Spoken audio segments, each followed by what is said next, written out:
Arkadaşlar merhaba. Şimdi de özellikle alert notifikasyon yani alarm durumları IDS, CMB, Snort, Suricata gibi gerçek zamanlı network monitoring araçlarından geldiğini farz ediyorum. Ve buradaki gelen event mesajından yola çıkarak Wireshark Pickup yani paket capture ile birlikte özellikle bu malware ile ilgili detayları öğrenmeye çalışacağız. Bakalım ne kadar bir IOC yakalayacağız ve ne kadarlık bir geniş bir büyük bir dokümantasyon yapabileceğiz. Bakalım konuşalım arkadaşlar. Öncelikle burada DNS Standard Query Response'unun mesela bakınız hatalı olduğunu yani aslında burada Command and Control sorgusunu ve hatalı bir DNS takibi yapıldığını görebiliyoruz. İşte burada bir request var arkadaşlar. TXT dosyası request'i burada otomatik keşif veya bilgi sızması veya config dosyasını çekme gibi teknikler var. Biz buna kısa veya ters request diyoruz arkadaşlar. Onun için Microsoft Connection Test'te de özellikle burada phishing malware dağıtımında çokça gördüğümüz saldırganın hareketlerinden bir tanesi oluyor. TLS 1.0'da eski bir versiyon, günümüzde 1.2 ve üstünü kullanmayı tercih ediyoruz. Burada Kerberos Principal Name'de overflow var arkadaşlar. Burası şöyle bir şey demek. Anomali veya bozuk bir paket veya bir brute force denemesi olduğunu düşünebiliriz. Şimdi önemli olan nokta bakınız arkadaşlar şurası. Elimizde 72.5.43.29 IP'si var. Bu dış taraftaki bir IP adresi. Şimdi buraya gönderilen bir içerik var arkadaşlar ve bu 1 MB'dan daha küçük gözüküyor. Bir binary dosyası. Yani genellikle de olası bir şekilde de düşmanca bir faaliyet olduğunu söylüyor ve devamında da şimdi burayı analiz edeceğiz birazcık. Yani burada şimdi PE ne demek, executable, DLL dosyasını zaten biliyoruz ama işte PE özellikle bizim Windows tarafında çalıştırılabilir dosya formatı demek. Yani portable, executable'dan geliyor. Yani bir exe dosyası, bir DLL dosyası, sys dosyası vesaire olabilir. Ve buradaki bakınız suspicious işaretlemiş MS response'da. Bu tabi MS önemli bir konu. Yani burada Mark Zwickowski'nin yani bu Microsoft'taki mühendisin özellikle DOS döneminde bizim exe dosyası sisteminin ya da exe formatının yaratıcısı diyebiliriz. Yani 4D 5A ile başlıyor. Herhangi bir PE editörle baksak çok rahat bulabiliriz. Yani sonuç itibariyle burada MS karakteri PE dosyasının başında bulunur.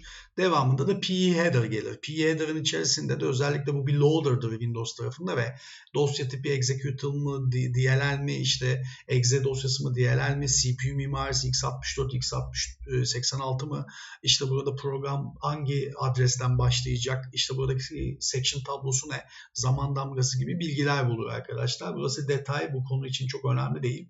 Ama malware analiz noktasında bir özellikle programların bu P'yi özellikle editörle statik bir şekilde analiz ediyor olmak çok önemli. Burada entropi değerlerine vesaire de bakarız biz. Onun için burada baktığımız zaman özellikle bakın suspicious bir post demiş. Yani bu çok önemli bir konu.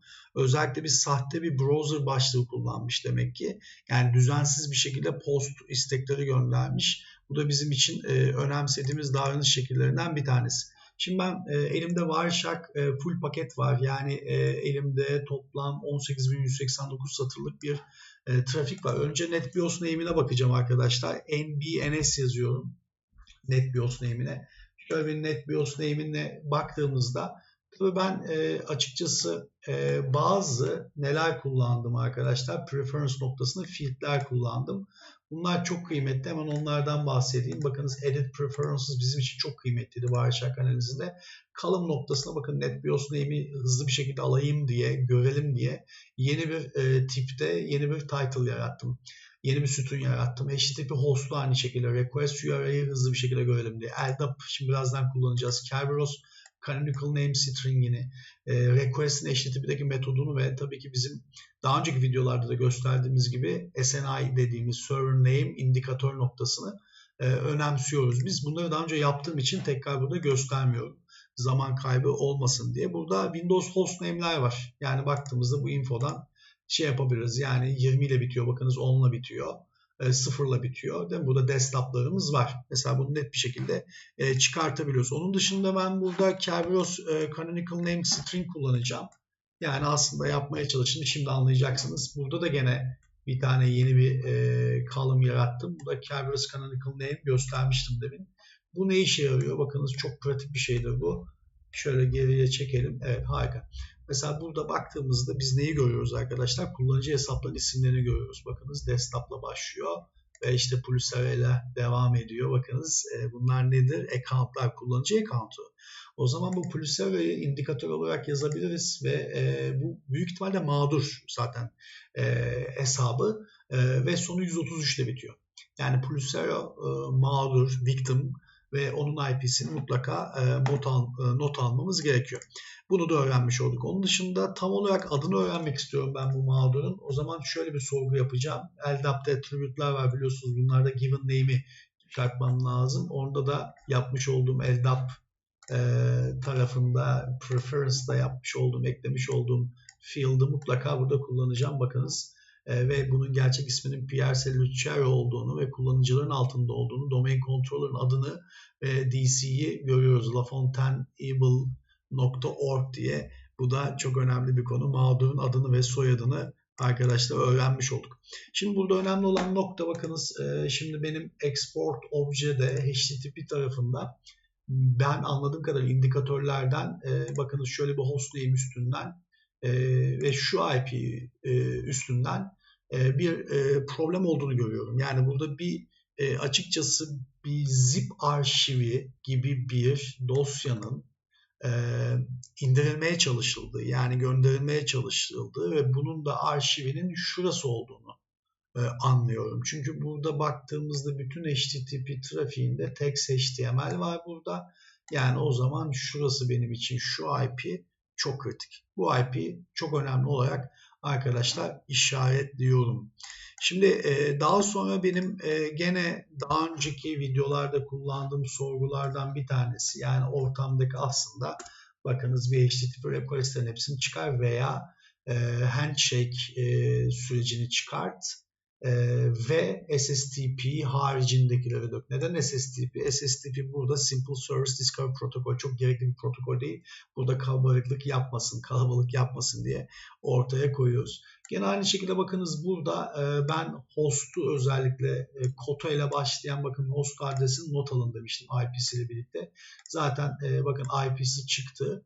Bir de tabii şöyle bir çekelim arkadaşlar. Evet çok güzel. Yani kota checkf yani demin şurada objede export object'te HTTP ne dediysem bakınız burada da aynısı karşımıza çıktı arkadaşlar. Neden bu önemli? Ben bunu export edebilirim, kaydedebilirim o yüzden dedim. Tabi burada önemli olan nokta ben burada sağ klik yapacağım. Burada TCP stream'ine bakacağım arkadaşlar buranın. Burası benim için çok kıymetli olacak. İşte burada acaba ne yakalıyoruz arkadaşlar? Bakınız dosya isminin ve mavi taraf bakınız burada sunucu, kırmızı tarafta client. Yani bakınız şöyle bir dosyanın zip dosyasının geldiğini ve bu zip dosyasını analiz etmek lazım. Bu zip dosyası yaklaşık olarak işte yaptığımız analizlerde örnek 6 MB çıkıyor, 9 MB çıkıyor. Biz bunu çift klik yaptığımızda bir Windows host makinesinde bu çalışıyor. Ve Windows host'ta çalıştığında bu dosyayı açtığımızda bir vs-script.exe diye bir dosya var. Ve tabii biz bu JavaScript'i özellikle incelediğimizde zip'ten çıkan dosyayı incelediğimizde işte belli bir kodun içerisinde belli başlı detaylar yakalayabiliyoruz. Buradaki detayı burada göstermiyorum ben. Onun dışında ben açıkçası özellikle burada IP adresini not etmiştim. Yani demiştik ki request metot burada get olacak. HTTP request yani şu dosyayı bir not aldık. Onun dışında şöyle bir sorgu yapabiliriz. HTTP request işte metot baktığımızda get metodu. Çünkü beklentim get metoduyla geliyor bu. Ve end işaretinde burada bizim IP destination adresinin not almıştık. Onu da 72.5.43.29 olduğunu not aldık arkadaşlar.